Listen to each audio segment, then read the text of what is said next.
Hello friends, welcome back to our channel. இப்போ நம்ம சேனலில் நம்ம வீட்டிலே எப்படி சுவையாக மைதா மாவில் இனிப்பு போண்டா பண்ணலான்னு பார்க்க போகிறோம். அதுக்காக 1 கப் மைதா மாவு எடுத்துக்கலாம்.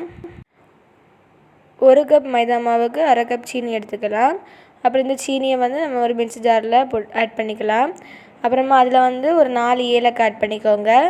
இதை நல்லா ஃபைன் பவுடராக நல்லா அரைச்சி எடுத்துக்கோங்க.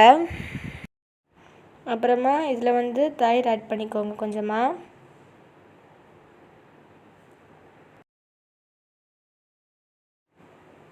அப்புறமா 1/2 ஸ்பூன் உப்பு ஆட் பண்ணிக்கோங்க.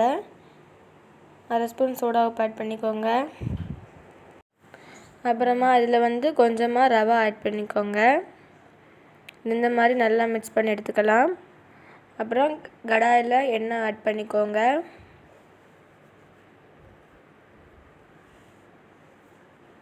இந்த எண்ணெய் நல்லா காய விடணும். எண்ணெய் காய்ச்சதுக்கு அப்புறம் நம்ம மிக்ஸ் பண்ணி வச்சுருப்பேன் அந்த மாவை இந்த மாதிரி ரவுண்டாக போட்டு எடுத்துக்கலாம்.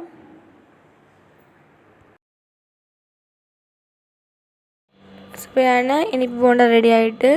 இந்த வீடியோ உங்களுக்கு பிடிச்சிருந்தா லைக் பண்ணுங்கள், ஷேர் பண்ணுங்கள், கமெண்ட் பண்ணுங்கள். மறக்காமல் சப்ஸ்கிரைப் பண்ணுங்கள். தேங்க்யூ.